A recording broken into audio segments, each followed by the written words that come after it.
La conferencia de hoy versa sobre los orígenes y la evolución del Hermitage. Sobre este tema, la verdad es que he trabajado bastante, empezando porque he ido muchas veces a San Petersburgo. Bueno, empecé yendo a Leningrado, luego cambiaría el nombre de la ciudad y, como es lógico, es un museo que siempre me ha interesado. Pero, claro, también hay que pensar que es un museo muy unido a su ciudad, en todos los sentidos. El fundador de la ciudad, que es Pedro el Grande, es el fundador del museo también. No propiamente del museo en sentido estricto, pero sí de las colecciones. Intentar abordar la historia de un museo siempre es una labor tan arriesgada como apasionante. Cuando el museo es riquísimo, custodia innumerables obras de arte de todo tipo, se alberga en espléndidos palacios y es fruto de una labor de grandes gobernantes ayudados por preclaros consejeros y astutos agentes internacionales, el trabajo se revela casi imposible. Ya he dicho que es un museo a su ciudad. Aquí tenemos una vista de San Petersburgo, tomada desde el propio Hermitage, es decir, desde una parte del museo, el Palacio de Invierno. Enfrente pues vamos teniendo los edificios del Almirantado, al fondo la cúpula de la Catedral de San Isaac, pero tienen que pensar que esta ciudad tiene un poco más de 300 años de existencia, que ahí está precisamente su mérito. La arteria principal de la ciudad, la perspectiva Nevsky, la ciudad está montada, la parte antigua, como es lógico, sobre tres grandes avenidas con el concepto del célebre tridente barroco. La aguja, no, esta no es, me parece que me he pasado una. Esta, la aguja del almirantazgo, que es en realidad el punto que centra la estructura de la fundación de la ciudad. Era el punto inicial, de cuya fachada parten las tres grandes avenidas que les acababa de mencionar. Esta es la fortaleza de Pedro y Pablo. En su interior está la catedral de San Pedro y San Pablo, que es el Panteón Imperial, y aquí es donde verdaderamente nació la ciudad, en una islita en la desembocadura del río Neva, la isla Zayatsti.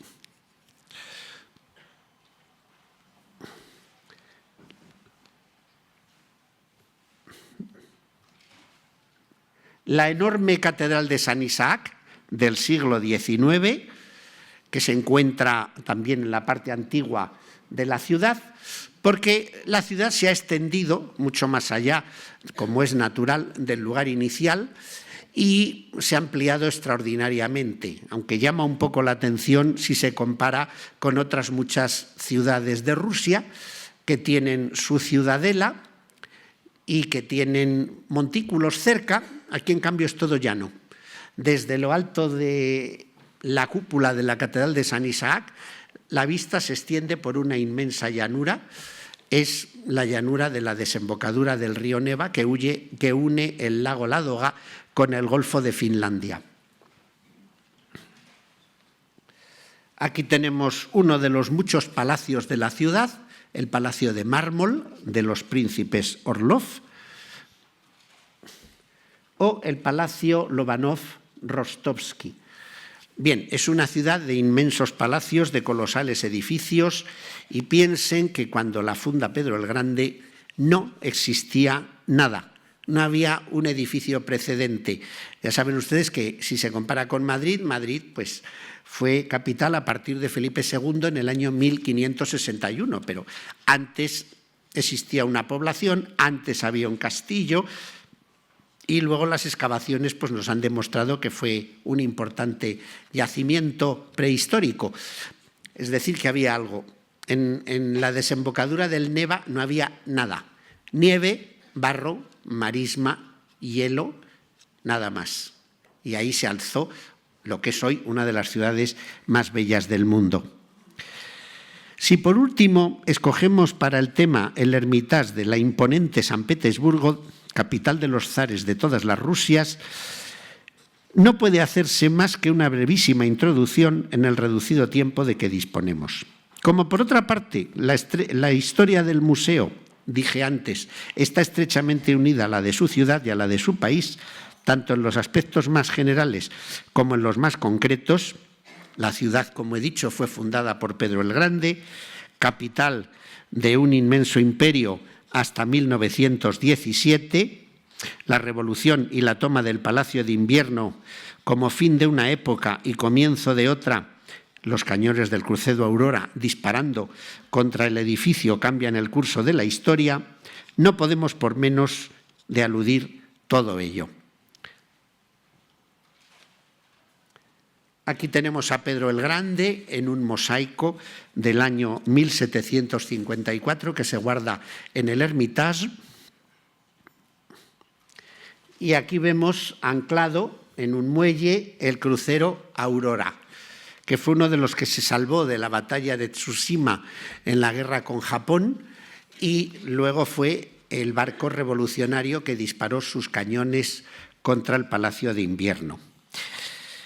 Así que hay que recordar que después de las 9 de la noche del 25 de octubre de 1917, la maravillosa residencia de los zares, el Palacio de Invierno, sede entonces del gobierno provisional, dejaba de ser el centro del poder de un gigantesco Estado y, perdiendo el significado político que había poseído durante algo menos de 200 años, acabaría convirtiéndose en un muestrario de la cultura rusa y universal, gracias a los asombrosos tesoros acumulados en su interior y en los de las dependencias construidas a su lado, es decir, el colosal Hermitage. Aquí tenemos una vista del Palacio de Invierno que se alza en el lugar donde antes hubo otros palacios, solo que eran de madera. Este es el primero que hay, y la columna, que en cambio es muy posterior porque se inauguró, como luego veremos, en el año 1829, recordando las victorias de Alejandro I. San Petersburgo ya no es hoy la capital del imperio, siquiera Petrogrado. Su nuevo nombre entre 1914 y 1924, ya que San Petersburgo pues era un nombre alemán en realidad. Los rusos la han llamado siempre Peter. Es un nombre alemán y se ha mantenido nuevamente después de una elección. Sus palacios ya no albergan ni a la nobleza rusa ni a las embajadas del resto del mundo. Incluso perdió su nombre un tiempo, ya saben, como antes he dicho, Leningrado, en honor al creador de la Rusia soviética que devolvió el centro del poder a Moscú. Pero la fascinante ciudad del Neva no ha perdido su encanto.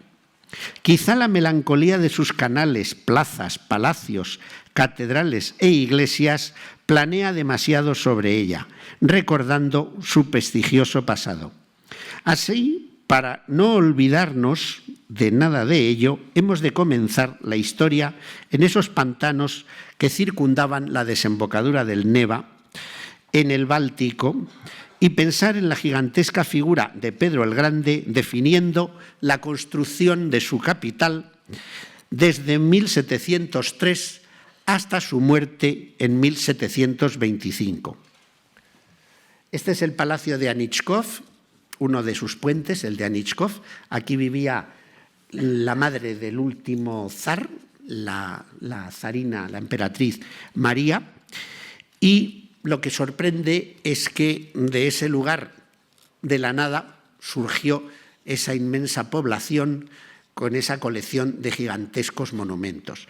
Yo siempre recomiendo, si es posible, visitar San Petersburgo porque es algo que si no se ve, no se cree. Aquí en la exposición que hemos traído, pues lo interesante es que hay muchas vistas en pequeños cuadritos de la ciudad y la exposición se inaugura con un gran mapa de Rusia, de la Rusia zarista, en tiempos de Catalina la Grande, que luego fue creciendo como es natural, y los retratos de tres grandes emperadores, la propia Catalina, Pedro el Grande y Nicolás I, en la medida en que los tres han contribuido de una manera esencial al Hermitage. tengo que recordar que Pedro el Grande fue grande por muchos conceptos, pero también porque medía 2,5 metros. El interés mostrado por Pedro el Grande, que reina de 1689 a 1725, y sus sucesores, interés que demuestran en el arte occidental, puede ser interpretado como una reacción contra la tradicional, hasta entonces, reserva rusa hacia lo extranjero y también como un deliberado deseo de copiar a los grandes coleccionistas regios europeos de arte flamenco, holandés, francés, italiano, alemán e incluso español. En consecuencia, el formidable contenido del Hermitage, creado por Catalina II, porque quien empieza a crear las colecciones imperiales es Pedro el Grande, pero Catalina es la que las formula verdaderamente y la que crea los Hermitage, porque hay varios, como vamos a ver. Pero ya en tiempos de Catalina se podía decir que era capaz de competir con las colecciones reunidas por otros monarcas o por aristócratas, así como financieros de Berlín, París o Ginebra, y fue continuada y agrandada por los zares que le siguieron. Un ejemplo, el Salón de los Caballeros del Palacio de Invierno, o sea, del conjunto del Hermitage, que nos demuestra hasta qué punto la variedad de las colecciones es inmensa. Y también, por ejemplo, la célebre habitación de Malaquita. Hay muchas piezas de Malaquita y hay una habitación decorada como tal. En consecuencia, hasta 1917, el Hermitage no reflejó el gusto estético de la nación, sino el interés de los coleccionistas imperiales y de su entorno nobiliario, cuando mucho.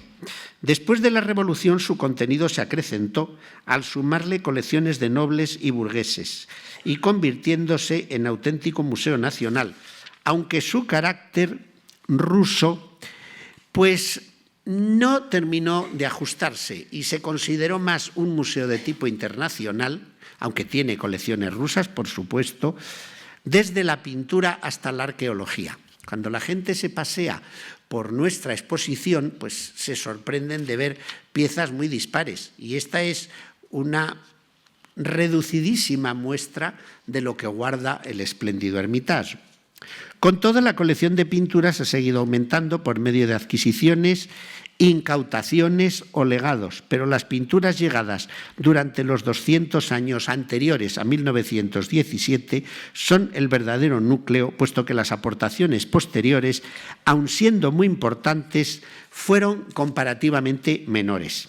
El Hermitage es un museo universal en todos los sentidos, que aunque posee muchos testimonios del arte occidental, se amplía con otras secciones, como por ejemplo los vestigios, testimonios, tesoros de India, Persia, Asia Central, China y Extremo Oriente, Antiguo Egipto, Mesopotamia, América precolombina, Grecia, Roma, prehistoria, arte escita, Bizancio, arte medieval, a lo que se suman algunas creaciones interesantes de carácter ruso. Pero piensen que el Gran Museo ruso no está aquí. El Gran Museo ruso está en el enorme Palacio Mikhailovsky, también de San Petersburgo, o en otros museos, por supuesto, de Rusia.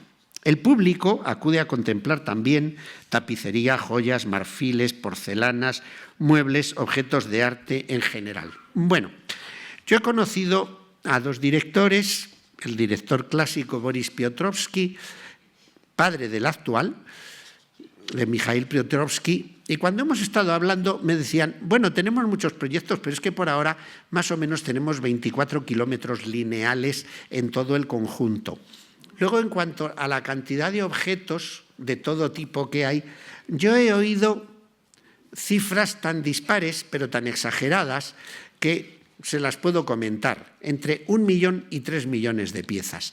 O sea que no da tiempo en una vida a ver todo lo que guarda el Hermitage, ni aun yendo muy deprisa.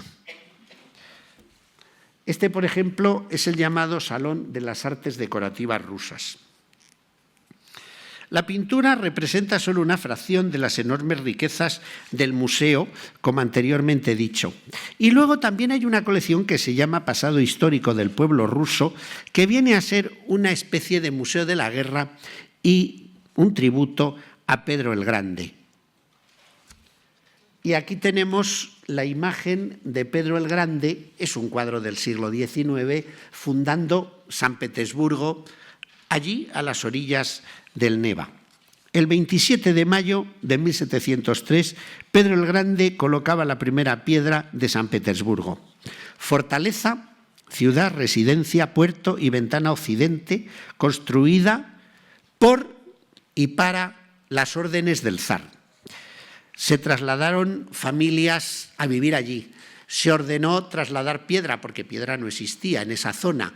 Se ordenó a los nobles construir allí sus residencias y se arrebató la capitalidad a la tradicional Moscú. Entre islotes, zonas de marismas, agua, nieve y barro, se empezaron a alzar la fortaleza de Pedro y Pablo y el primer almirantazgo como centros de poder y trabajo, defensa y astillero respectivamente.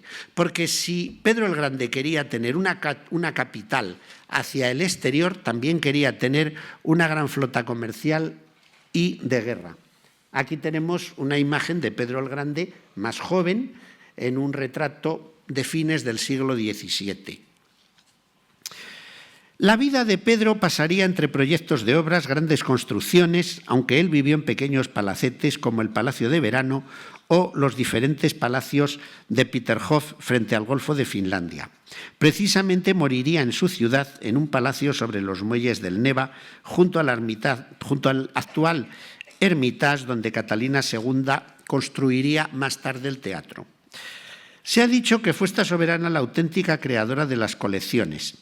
Y poco se sabe de las pinturas que inicialmente compró Pedro. La moderna investigación ha ido viendo que Pedro el Grande estuvo también interesado en la pintura, aunque hay opiniones bastante contrapuestas, porque se dice que cuando estuvo de visita en Inglaterra disparó a las pinturas que había en el palacete donde le albergaron. Probablemente estaba ebrio, porque era un hombre que, aparte de su tamaño, tenía incontinencia de todo tipo, entonces bebía grandes cantidades. Era bastante bárbaro, también hay que reconocérselo, muy inteligente, con una inteligencia natural, pero tremendamente duro. Cuando visitó el Palacio de Kensington, solo se interesó por un anemómetro, sin ver siquiera las obras de arte. En cambio, sabemos que le agradaron mucho los gobelinos que le regaló Luis XV, aunque verdaderamente su visita a Luis XV causó terror en la corte de Francia, porque en aquel momento Luis XV era un niño muy pequeñito, monísimo, porque era un niño muy guapo, y entonces llegó Pedro el Grande con su estatura, cuando le presentan a su igual, el rey de Francia, en un trono, se acerca, le coge en brazos y le besa. Todos los cortesanos pensaban que se le iba a comer. También envió agentes de confianza a comprar antigüedades a Roma. Muchos cuadros se adquirieron para él en Bruselas, Amberes y Londres. Sabemos que unas 300 obras, entre las que había Rubens, Rembrandt, Steen, Van Ostade, Bruegel, Van Dyck, Buberman. Este aspecto, para la Rusia de comienzos del XVIII, era totalmente revolucionario, fuera de la tradición rusa y muy lejos del arte ruso, que donde se ejercía verdaderamente era en el campo de la religión. Además, también gustó de la pintura que celebraba los éxitos y victorias del reinado de cara a la propaganda que esto suponía. Conocemos muchos de sus retratos y aunque los autores franceses famosos no fueron a San Petersburgo, hubo alguno secundario que estuvo al servicio de la corte. A la vez, fue el primero en interesarse por las colecciones de antigüedades rusas, dando órdenes al respecto cuando el gobierno de Siberia envió unas joyas escitas halladas en tumbas para la emperatriz, que más tarde también asumiría el poder con el nombre de Catalina I. Para él, Leblon construyó el Palacio de Peterhof. Vamos a ver unas imágenes de Peterhof, que es un palacio bellísimo, pero por supuesto este no es el palacio en el que vivió Pedro el Grande, porque luego Peterhof, que hoy se llama Petrozavodsk, está junto al Golfo de Finlandia y se rehizo posteriormente y se le dotó de un aire más parecido a Versalles, con sus jardines, con sus fuentes, con sus grandes pabellones, etc. Más imágenes nos dan una idea. La teoría era que el Gran Canal de Peterhof llegaba hasta el Golfo de Finlandia y por ahí entraban y salían los cortesanos que iban a las fiestas en barquitos. Y luego en Peterhof se construyeron muchos pabellones muy bellos distribuidos por el jardín, a los que dieron nombres franceses. Es curioso porque anteriormente había dado nombres alemanes a todo lo que tenía en su alrededor y posteriormente dio también nombres franceses. En 1709 fundó dos museos, el Museo Naval y la Cámara de los Tesoros o Gabinete de Curiosidades, este último con biblioteca y observatorio. Como era un hombre muy listo y quería guardar en su Cámara de los Tesoros las piezas más extrañas que hubiera, desde seres deformes conservados en líquidos protectores hasta minerales, objetos, antigüedades, piezas venidas de excavaciones, lo que hubiera, cosas singulares. Y se llamó la Kunstkamera o cámara de arte, o se le llamó pues el Gabinete de Curiosidades. Se encuentra junto al Neva, frente a... El Neva realmente es que es el eje central de la ciudad. Y luego hay infinidad de canales, islotes y demás, que todos, claro, como es natural, reciben agua del Neva.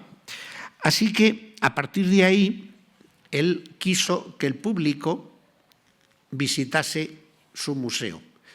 ¿Y qué hizo? Pues se le ocurrió anunciar que a cada visitante se le daría un vaso de vodka. Y tuvo bastante éxito. Y eso se mantuvo hasta 9 años después de su muerte. Aquí no lo hemos ensayado porque tenemos bastante gente habitualmente. Tendríamos que dar Jerez, claro. De las pinturas de Pedro el Grande se sabe poco, a pesar de la lista que he esbozado, pero lo más importante de la colección pasaría seguramente a la colección imperial y se quedarían en Peterhof, como lo he visto, pues muchos cuadros, por lo general holandeses o flamencos, pero de carácter secundario. Desde el punto de vista artístico, el balance del reinado arroja un saldo favorable. Hizo todo para preparar el terreno y abrir el camino a sus sucesores.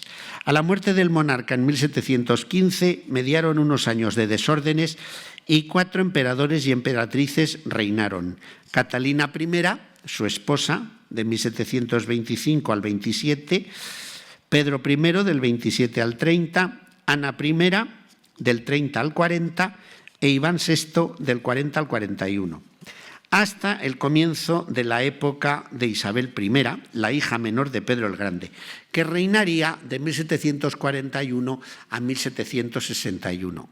Aquí la vemos pintada por Tocqué en un retrato monumental, bastante parecido al que tenemos aquí de Catalina la Grande, y este pintor francés acudió a la corte rusa a trabajar. Jacques Tocqué es un autor de mucha más categoría que los anteriores.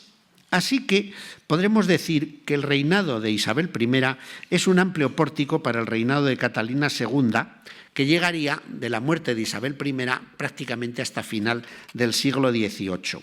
Bajo Isabel I se construyó el Palacio de Invierno y la Academia de Bellas Artes fue comenzada. La combinación del amor de la emperatriz por su propio país con sus gustos por lo francés fue extraordinariamente feliz para la cultura rusa. En el año 1755 nació la primera universidad rusa, que fue fundada por un famoso sabio, Lomonosov. En este reinado comienza también la época del célebre arquitecto italiano Rastrelli, que era hijo de un escultor, pero que tenía más dotes casi para lo decorativo que para lo grandioso, pero con todo hizo numerosísimas obras. Así que era un hombre que había recorrido varios países, Francia, Sajonia, Bohemia, Austria e Italia. Había trabajado bajo la emperatriz Ana I, pero para ella construyó el Palacio de Verano en madera. Este es un palacio muy interesante por los datos que tenemos de él, está construido en madera y luego sería destruido por Pablo I para levantar su castillo en este lugar. De todos modos, eran palacios que se construían bastante deprisa siguiendo las tareas tradicionales de la construcción popular rusa, que hay muchísima en madera. Y después se construyó por Rastrelli, el Palacio de Invierno, que fue su obra más espectacular.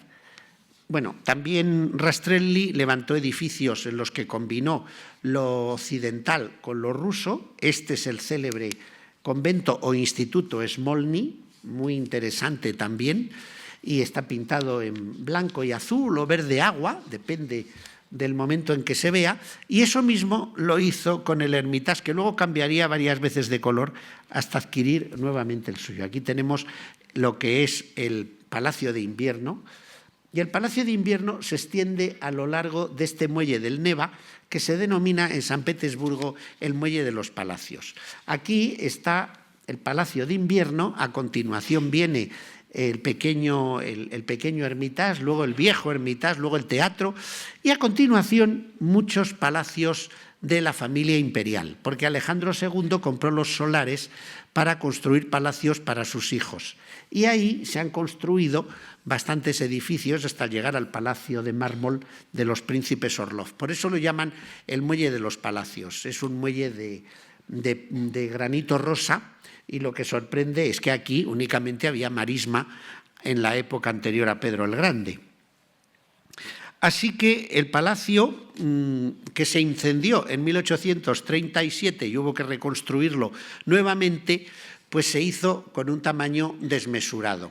La idea que tenemos del palacio es que tiene unas 1.050 habitaciones. En otros lugares he leído que 1.500, pero es que a lo mejor bailaron el 5. 1.786 ventanas, 117 escaleras, con lo que resulta mucho más grande por dentro casi que por fuera. Y hoy en día pues está pintado de ese color como verde agua y blanco, y luego posee un aspecto muy decorativo y muy agradable porque todas las cornisas están rematadas, los remates de las líneas verticales que lo recorren por esculturas, por jarrones, que le dan un aire un poco pintoresco, pero indudablemente muy atractivo. Es un palacio, como digo, gigantesco. Claro, la Revolución, cuando nacionalizó todos los bienes de la familia imperial y todos los bienes de las grandes familias, pues lo que hizo fue ampliar el Hermitage. El Hermitage propiamente ya era museo y entonces le añadió todo el Palacio de Invierno con lo que eso representaba. De ahí el tamaño tan desmesurado que tiene. Pero piensen que entre los proyectos que tiene el Hermitage, supongo que cuando tengan más dinero, es aprovechar el edificio que hay enfrente del Palacio de Invierno, que es el Alto Estado Mayor Imperial y el Ministerio de Asuntos Exteriores de la época, que forman una enorme fachada y en el centro un arco de triunfo de 600 metros de longitud, con lo cual ya va a ser absolutamente inabarcable el complejo. Aquí tenemos al sucesor, bueno, aquí tenemos a Catalina la Grande, pero aquí tenemos al sucesor de Isabel, el gran duque Pedro III. Un hombre inútil por completo para todo, cosa que descubrió Catalina nada más casarse con él. Catalina venía de un pequeño principado alemán y ella se llamaba Sofía de Anhalt-Zerbst. Y bueno, fue elegida para el gran duque Pedro, que a fin de cuentas pues, era un hombre pues, que no estaba preparado ni para gobernar ni para ser hombre tampoco. Y Catalina era absolutamente a la inversa. Les casaron en 1744, ella se rusificó, vamos a decirlo, cambió su nombre de Sofía por Ekaterina y se preparó para el futuro. Y el futuro llegó en el año 1761, cuando murió la emperatriz Isabel y subió al trono Pedro III con su esposa. Duró en el trono unos 6 meses aproximadamente, porque Catalina, apoyada en los regimientos de la Guardia, entre los cuales tenía bastantes adeptos, pues mandó apresar a su marido y simplemente le hizo desaparecer. Eso en Rusia es bastante fácil, porque a lo largo de la historia pues ha habido muchos personajes que han desaparecido, que luego han vuelto a reaparecer a través de falsarios. Por ejemplo, la revuelta de Pugachev en tiempos de Catalina pues Pugachev se hacía pasar por Pedro III, etc. Pero bueno, volviendo a lo más importante, es una gran paradoja que quien recogió el mensaje de Pedro el Grande no fue ni una Romanov ni una rusa, sino esa alemana que anteriormente digo, de una pequeña corte provinciana. Reinaría de 1762 a 1796, demostrando una singular combinación de inteligencia, energía y gusto que marcó los 34 años de su gobierno, en el que se mezclaron medidas políticas de liberalismo conservador y autocracia tradicional rusa. El imperio se extendió, fue militarista, por supuesto.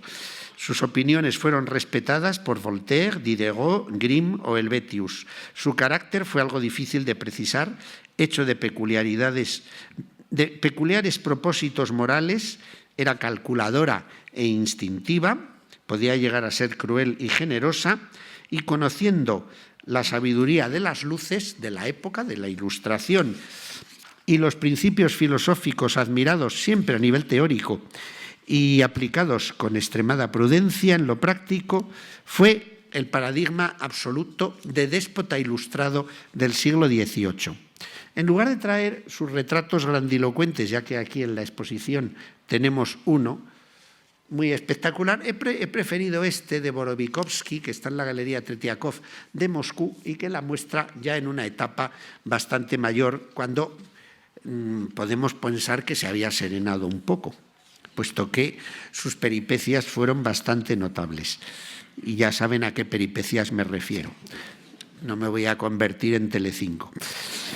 En arquitectura comienza a desaparecer el barroco ruso pintoresco y aparecen los nombres de otros extranjeros. Belten, Rinaldi, rusos como Bazenov, y hacia la segunda parte del reinado hay un decidido impulso del clasicismo reciente, merced a Cameron, escocés, Quarenghi, italiano, y Starov, ruso. Entre todos ellos, a lo largo de la época de Catalina y los siguientes reinados de Pablo I, Alejandro I y Nicolás I, San Petersburgo continuó creciendo y enriqueciéndose, y el imperio alcanzando éxitos por doquier. Entonces, hay que ver esta escultura. Esta escultura es la escultura que termina en el año 1782 un célebre escultor francés que había escogido Diderot para que la hiciera. Es el Caballero de Bronce, que representa a Pedro el Grande.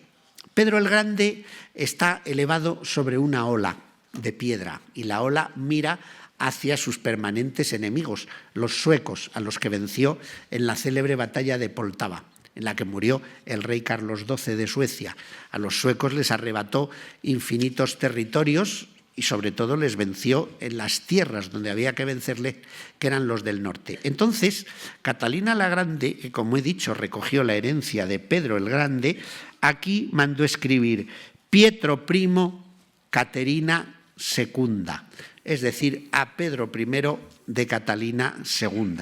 Y ahí hay todo un programa de gobierno. Conociendo el espíritu del poder monárquico, la necesaria pompa exterior y deseando no solo occidentalizar, sino dejar huella para la posteridad de su nombre, deseó relacionarse con escritores, gozar con las obras de arte y coleccionar para parecer también una soberana al estilo occidental. Poseía palacios para decorarlos interiormente, deseos de vivir y ejercer el poder, así como agentes internacionales a quienes encargar, tal y como había hecho un predecesor suyo, pero en el trono británico, Carlos I.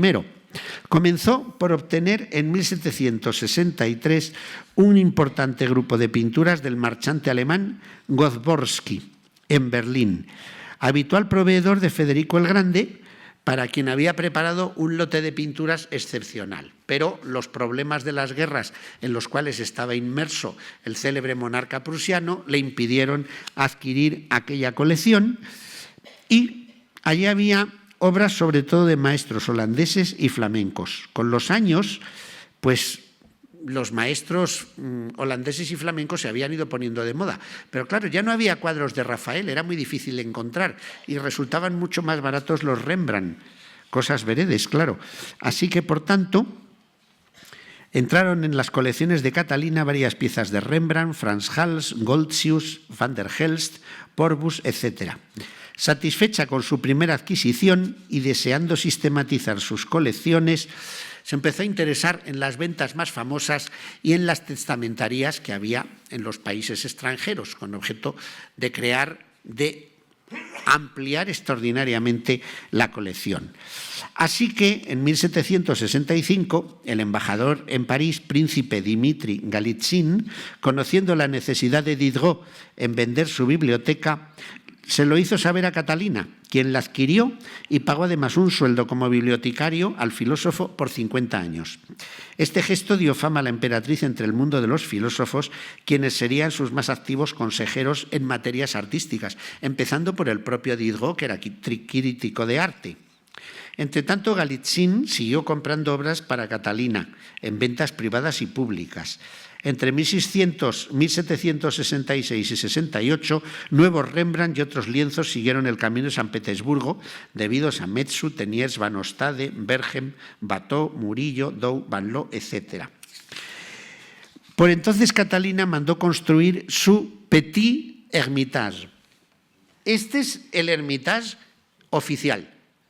Después vendrían el viejo, que era muchísimo más grande, y luego el nuevo.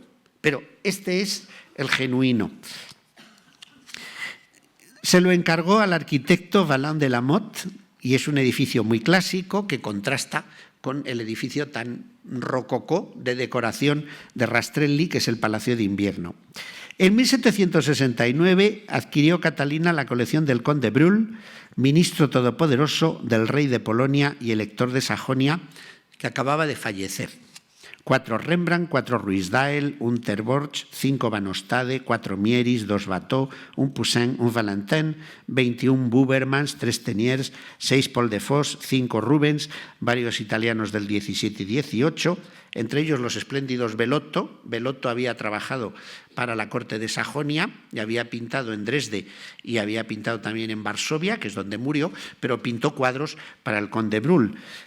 Y también compró numerosos grabados y dibujos. Galitzin entonces era embajador en La Haya y había aprovechado para comprar las 46 pinturas y los 6.000 dibujos del conde Covenzi en Bruselas. El conde Covenzi era el embajador del imperio, cuya capital en aquel momento era Viena. Los viajes no eran fáciles, la impaciencia de la emperatriz crecía y no estaba tranquila hasta ver las obras en San Petersburgo.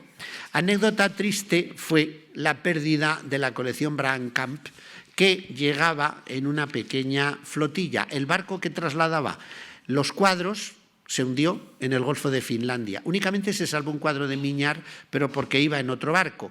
Y esa fue pues una pérdida lamentable, porque la colección pues era de Ámsterdam y tenía muchísimas obras holandesas de primera línea.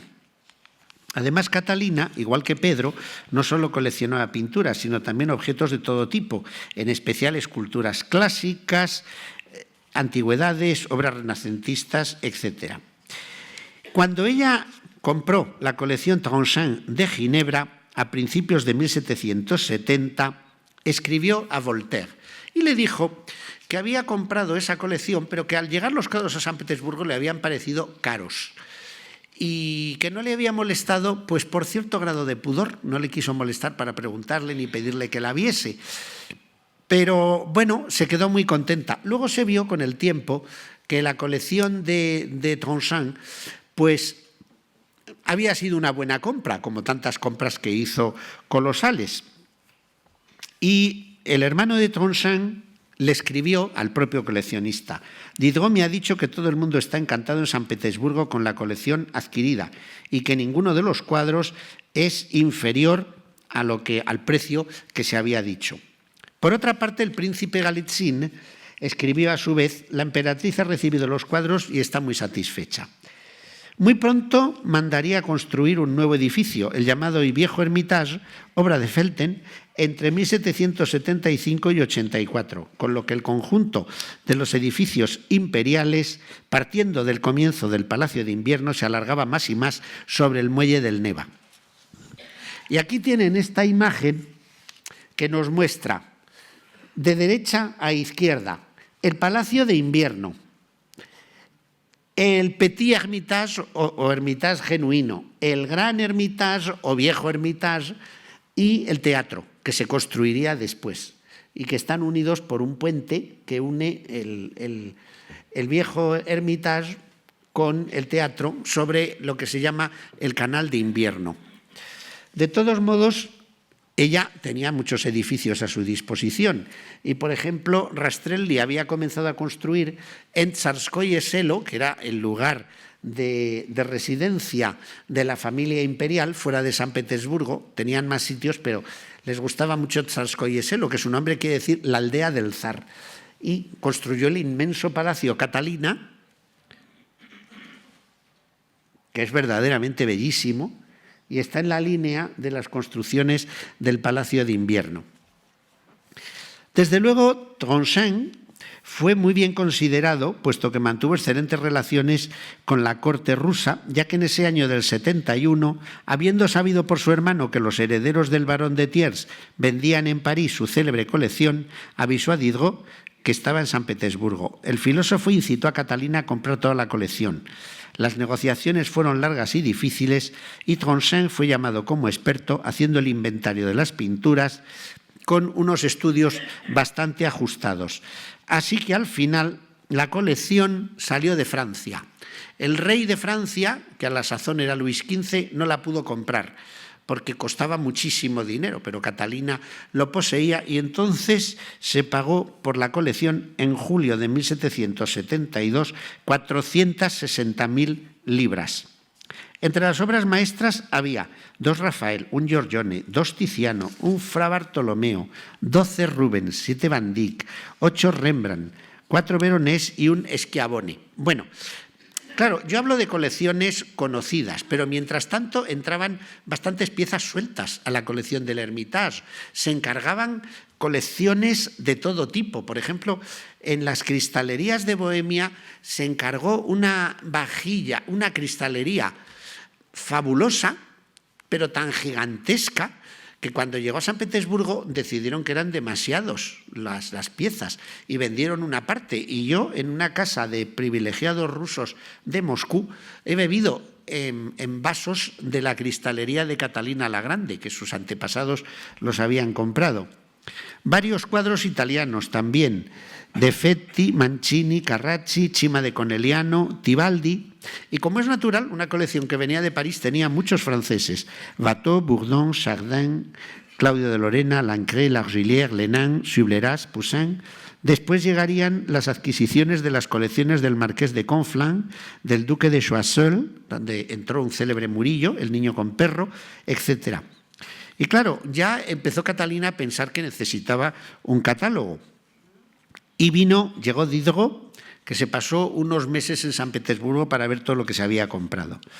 Después del 72, Catalina bajó un poco el interés, sobre todo por las compras en París, ya que París empezaba a bajar en calidad de ventas y empezó a fijarse en Gran Bretaña.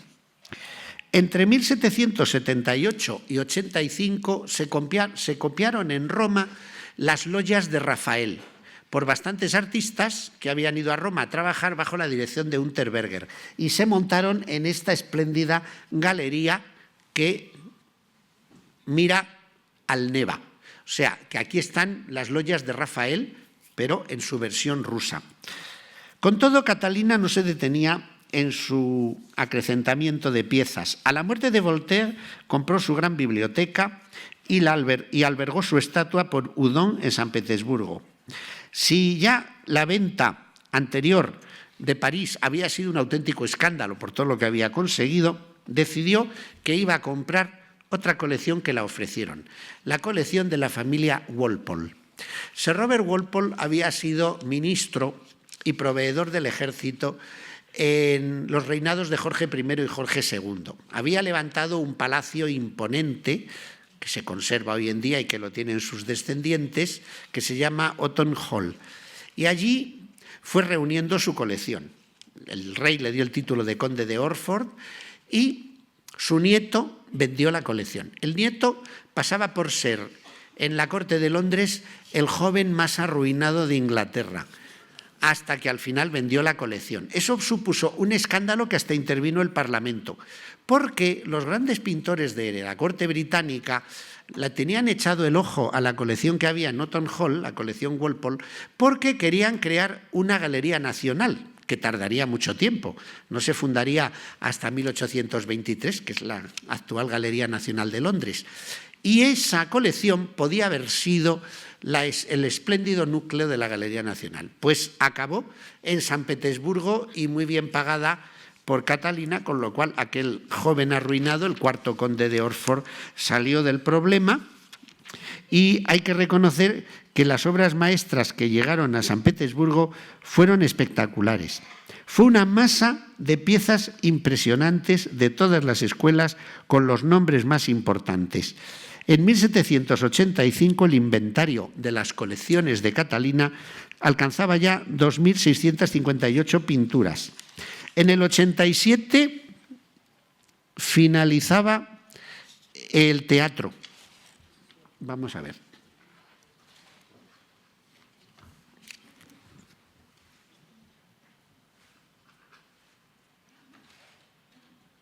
Bueno, estas eran las logias de Rafael.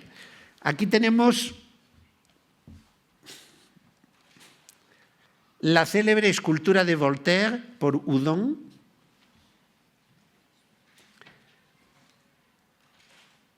Aquí vemos su instalación en la biblioteca de Voltaire, en lo que se construyó después, el nuevo Hermitage. Y aquí tenemos el teatro. El teatro del Hermitage servía para conferencias, se dan conciertos y es verdaderamente precioso. Es un pequeño teatro unido al complejo y separado de los edificios anteriores por un puente. También encargó a artistas contemporáneos, tanto extranjeros como nacionales, numerosas obras y sirvió de ejemplo a los grandes aristócratas rusos cuyas colecciones, antes o después de la Revolución, antes compradas por los zares y luego las siguientes confiscadas por el gobierno de la Unión Soviética, acabarían también en el Hermitage. Aquí tenemos el puente que une el viejo Hermitage con el teatro.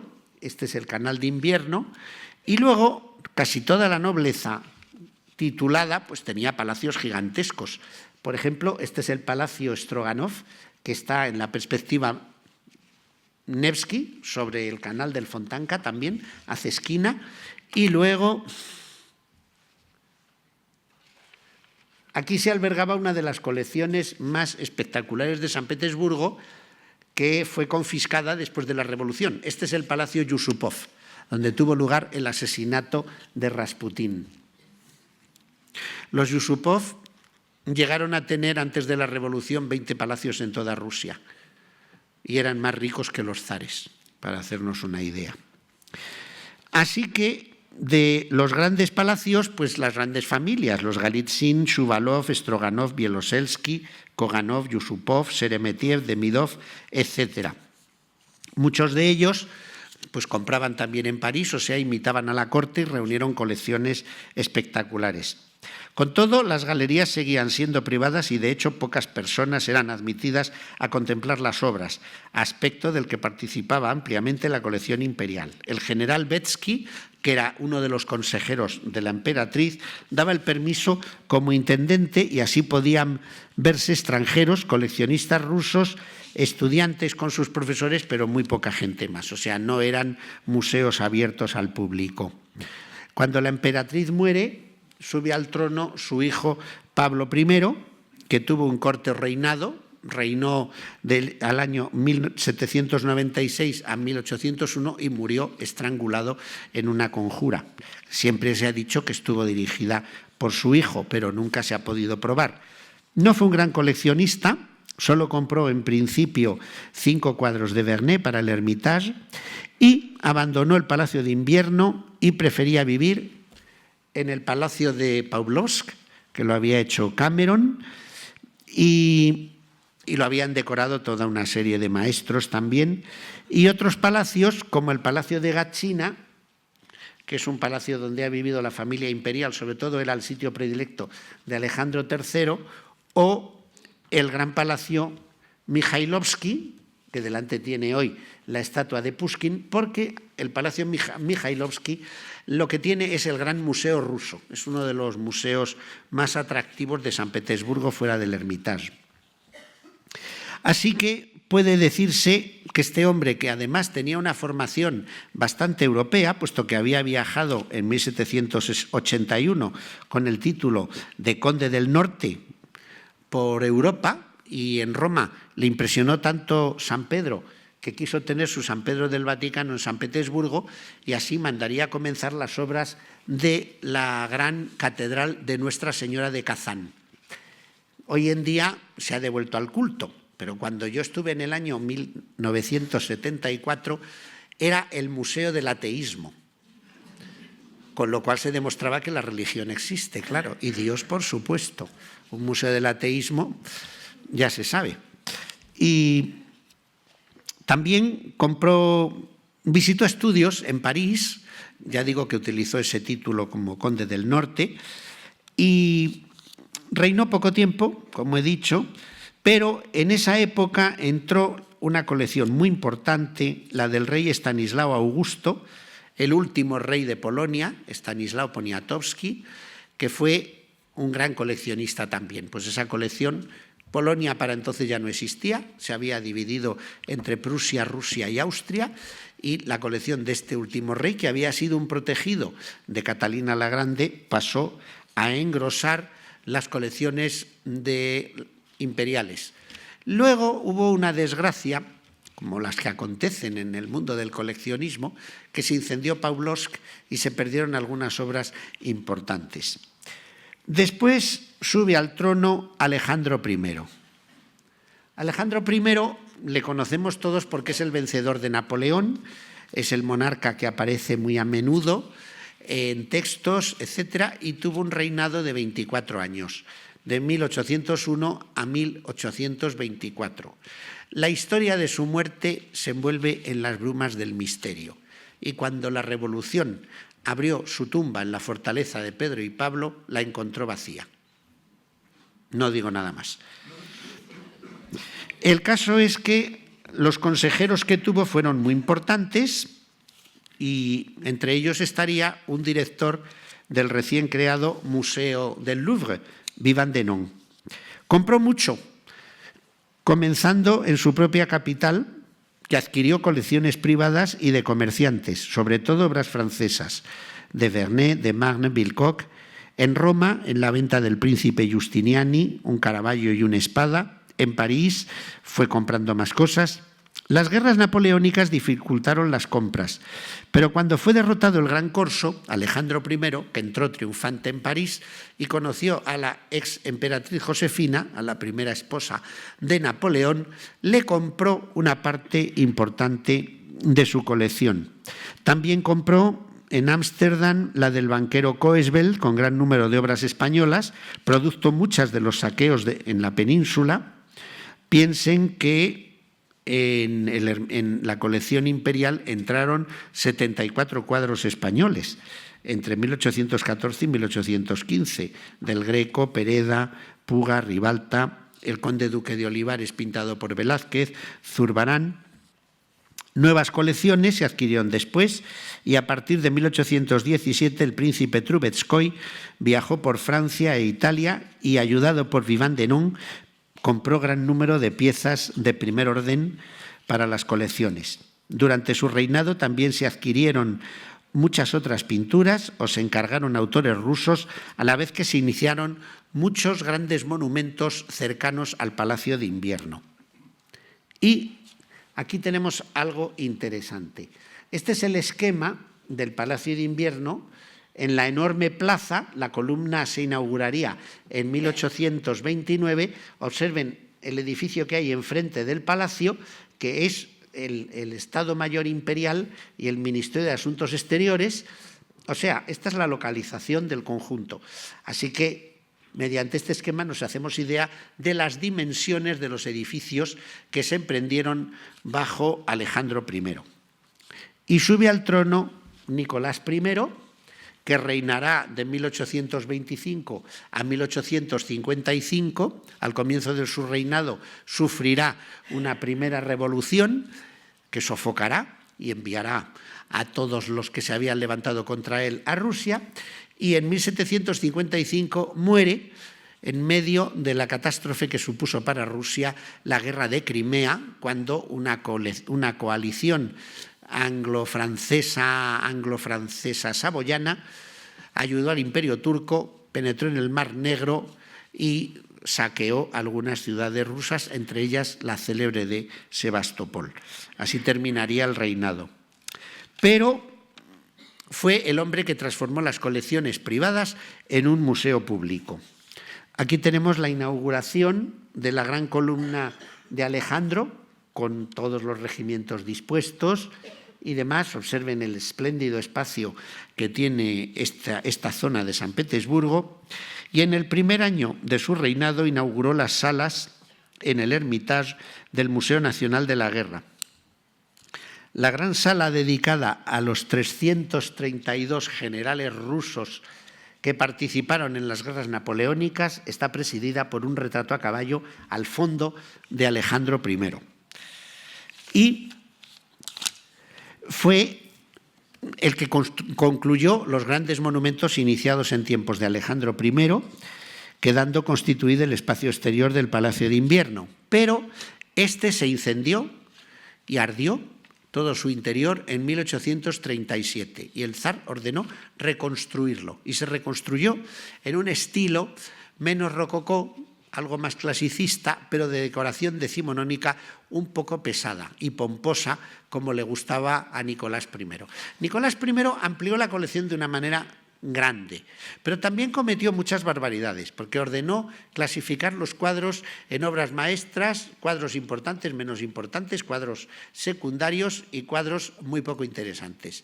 Y vendió unos 1.300 cuadros de la colección. Y además, lo que sí me contaron en el Hermitage los amigos rusos fue que es que la gran faena que les hizo a la posteridad fue que mandó quemar todos los marcos barrocos y rococós y poner marcos neoclásicos. Y claro, pues algunos cuadros necesitan de todas las florituras del rococó para resultar un poco más atractivos, pero este hombre tenía unas ideas propias bastante peculiares. Así que compró muchas pinturas, por supuesto, deseoso de coleccionar artistas contemporáneos, encargó obras en Rusia y en el resto de Europa, y además quiso también corregir un poco el exceso comparativo que había de flamencos y holandeses en la colección. Así que podemos ver algunas de las salas del Palacio de Invierno cuando ya fue renovado, cómo se encuentran en la actualidad. Por ejemplo, este es el llamado Salón del Pabellón. Este es el Salón de Conciertos. Me he pasado. El Salón de Conciertos, el Salón de Pedro el Grande. A este se le llama el Salón Malva, a pesar de los motivos decorativos de otro color que tiene, porque claro, las telas se han ido cambiando con el tiempo. El Salón de Arte Francés. No, esta es la librería gótica, perdón. El Salón Malva, vamos a ver. La librería gótica, que es un esplendor neogótico. Este es el Salón de Arte Francés. Esta es la Rotonda. La llamada Sala de Leonardo por los cuadros que contiene. Y esta es la escalera del Jordán, que preside la entrada a la exposición aquí en el Prado, la fotografía, y que es la escalera que da al Neva, y por la cual bajaba la corte con las grandes jerarquías de la Iglesia para la bendición de las aguas. Así que en tiempos de Nicolás I se compró la colección de la duquesa de Saint-Lô, que había sido antes la reina Hortensia de Holanda, con 30 obras holandesas y españolas. 2 años más tarde parte de la de Godoy, pero sin Goyas, por supuesto, 33 cuadros. la confiscación de la del príncipe Sapiega y las compras del cónsul de Rusia en Cádiz y la del embajador español en San Petersburgo añadieron nuevos tesoros, bastantes hispanos. En el 52 se abrió el Hermitage, se compraron nuevas galerías y series de obras como las que Nicolás I mandó adquirir en 1850 en las ventas de la colección del rey Guillermo II de Holanda. Y también las del mariscal Soult, que como saben en gran parte la colección provenía de España, de los saqueos de este hombre que fue el virrey de Andalucía, y del duque de Morny. Leo von Klenze hizo los planos para crear el nuevo Hermitage y fue llevado a cabo por los arquitectos rusos Efimov y Stasov. Y ahí se reunieron muchas más obras todavía. Esta es la fachada que ya no mira al Neva, porque no hay sitio, entonces se hizo por delante del viejo Hermitage, y lo que es muy bella es la tribuna, que tiene unos atlantes espectaculares hechos por Terebeniev. Y he encontrado una foto de 1914 en la que están el zar y su hijo, el zarevich, Nicolás II, delante de la tribuna del nuevo Hermitage, con las grandes esculturas de Terebeniev que impresionan porque son de granito verdoso, ese granito traído de Finlandia. En 1853 fue la gran venta de pinturas que, según el emperador, eran mediocres, pero eso no impide que vamos viendo salones como el de Van Dyck. Luego tenemos aquí el llamado Salón de las 12 columnas. Es cierto que el nuevo Hermitage impresiona, pero da una nota de frialdad bastante peculiar. Y luego tenemos aquí las salas que se hicieron de luz cenital, con grandes cuadros y muy bellas. La idea de la luz cenital viene de la Gran Galería del Louvre y se imitó en varios museos, entre ellos aquí en el Prado. En la Galería Central está sacada la idea de la Gran Galería del Louvre. Lo que pasa es que la Galería del Louvre es kilométrica y la nuestra es indudablemente mucho más corta. Alejandro II, a quien vemos aquí con su esposa, la emperatriz María, se apartó bastante del Hermitage, que ya tenía administración propia, y no se compró mucho, aunque sí alguna obra maestra, como el Leonardo de la colección Litta, el duque Litta, de Milán, en 1866, y obras de Rafael, de su escuela, y de Frangelico. Luego, cuando saltó el enorme escándalo del marqués de Campana, el marqués, pues parte de la colección la compró Francia y parte Rusia, pero fue un escandalazo que no hace al caso mencionar, pero tenía una colección impresionante de antigüedades. Alejandro III, que reina a la muerte de su padre, Alejandro II murió en un atentado cuando a su paso arrojaron bombas y la última, desde luego, le dejó destrozado por completo, murió en el Palacio de Invierno. Y su hijo, que era un gigante, Alejandro III, fue el que comenzó a reinar. El hermano de Alejandro III, que hubiera debido reinar, el zarevich Nicolás, había muerto antes, sumiendo a toda la familia en una tristeza tremenda. Y este hombre pues fue uno de los hombres más enérgicos de su generación. Ahí aparece con varios de sus hijos, y al que no vemos porque le ha cortado la diapositiva es a Nicolás II. Y el que va vestido de marinero es una figura desdichada porque es el príncipe Jorge, que murió tuberculoso y que hubiera podido ser un buen recambio de haber vivido cuando la abdicación de Nicolás II. Así que este hombre pues permitió el traslado de muchas piezas de las colecciones de los palacios al Hermitage, o sea, lo enriqueció. Pero él se marchó a vivir a Gatchina y vivía totalmente militarizado, por decirlo de algún modo. Vivía entre el Palacio de Gatchina y el Palacio de Anichkov en San Petersburgo, pero puede decirse que no se preocupó mucho por la colección. Su esposa, la emperatriz María Feodorovna, nacida princesa Dagmar de Dinamarca, hermana de la princesa de Gales, por tanto esta figura ha sido un poco el eslabón entre la familia imperial rusa y la familia real británica, sí protegió el Hermitage, era joven, guapa, muy amiga de fiestas y de lucir joyas, pero regaló algunas piezas importantes al Hermitage, entre ellas un Rafael y un Domenichino, que los compró ella. Y luego también se adquirieron obras de Van der Weyden, Van Tulden, Bruegel, etc. Y ya el último reinado, el de Nicolás II, pues es un reinado que, como saben ustedes, concluye trágicamente con la Primera Guerra Mundial, la derrota de Rusia, la abdicación de Nicolás II en 1917 y el asesinato de toda la familia imperial en 1918. A lo largo de esa época sí se enriqueció también el conjunto de las colecciones imperiales, porque se compraron muchas colecciones privadas importantísimas, grandes familias que las vendían. Se compró también un excelente Leonardo, y en vísperas de la Primera Guerra Mundial visitaban el Hermitage unas 180.000 personas al año.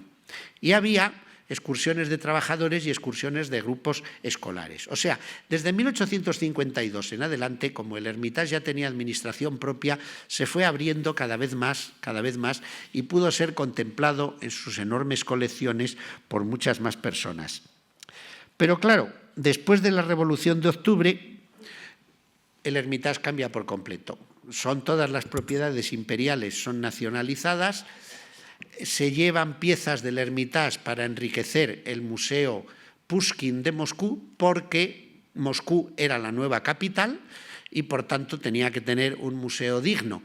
Así que se quitaron al Hermitage piezas bastante importantes en beneficio del Museo Pushkin.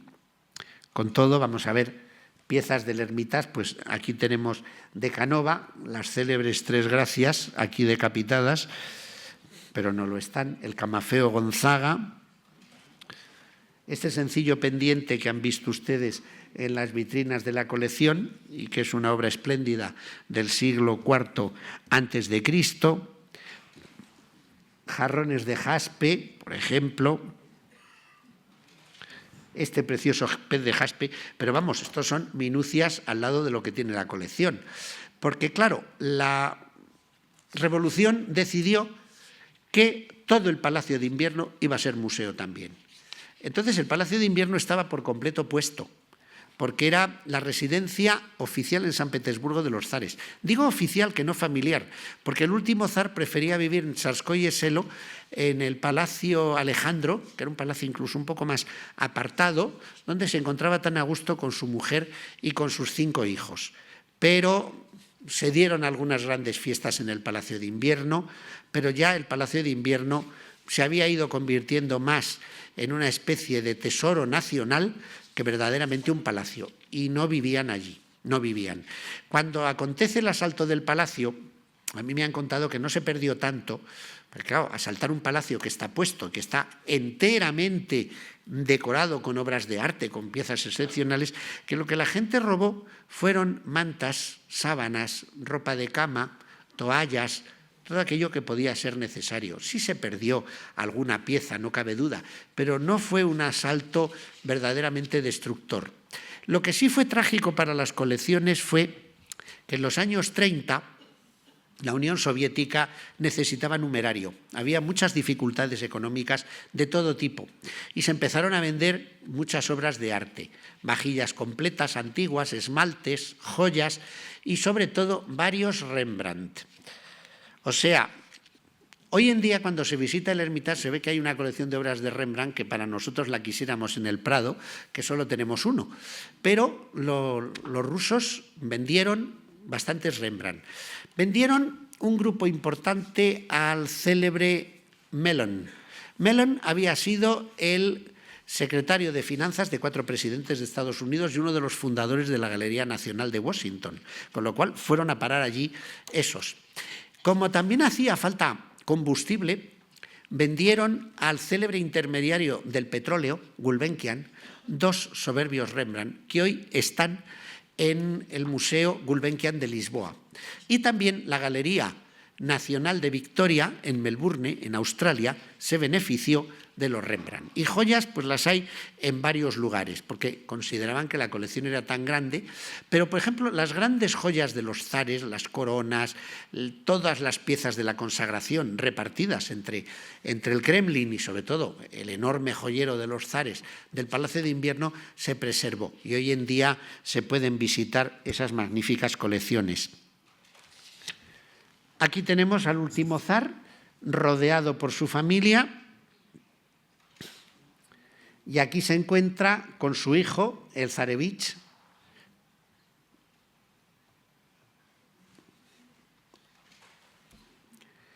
Y este es un momento clave en la historia de Rusia porque es la inauguración del primer parlamento, la Duma, en la cual utilizó el zar el Salón del Trono, que es el llamado Salón de San Jorge. Entonces fue una ceremonia muy espectacular. He querido traerlo porque hasta ahora hemos visto el Palacio de Invierno como un museo, pero en el Palacio de Invierno había innumerables ceremonias, recepciones, etcétera, a lo largo de la historia. Las hubo también. Y luego, el momento trágico en la vida de Nicolás II, cuando proclama la guerra desde el balcón del Palacio de Invierno, con lo cual esto ya es el fin del zarismo. Rusia no estaba preparada para la guerra y la guerra devino en una gigantesca catástrofe, con lo cual el zar al final tuvo que abdicar en 1917, como anteriormente he dicho.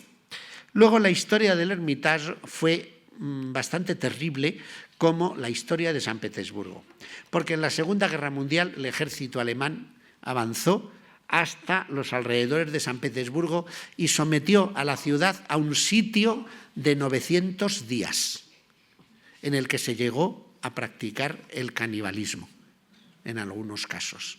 La gente vivía como podía, se quemaban los quicios de las ventanas aprovechando la madera, fue algo tremendo. La ciudad sufrió bombardeos, el palacio no sufrió mucho, pero el gran director clásico, el padre del actual, Boris Piotrowski, fue el que organizó el traslado de toda la inmensa colección más allá a las minas del Ural, de la cordillera de los Urales. Y esta foto la he traído, la siguiente, porque es la vuelta de los tesoros del Hermitage en camiones en el año 1945. Una Alemania totalmente derrotada, el imperio ruso, en este caso soviético, se había extendido extraordinariamente y el palacio recuperaba el Hermitage sus tesoros.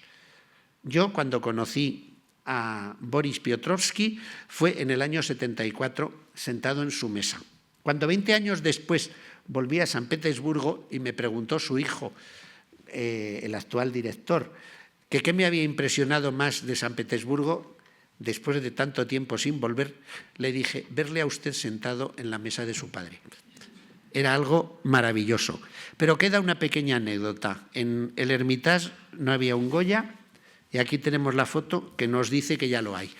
El célebre coleccionista Armand Hammer, que tuvo muchísimos negocios con Rusia, regaló este cuadro de la actriz María Antonia de Zárate al museo y hoy en día el Hermitage por fin tiene un Goya. No pudo tener los de Godoy, gracias a Dios, pero por lo menos tiene este. No es que sea muy importante, pero a fin de cuentas es un Goya. Esto que yo he hablado hoy es la punta del iceberg. Muchísimas gracias.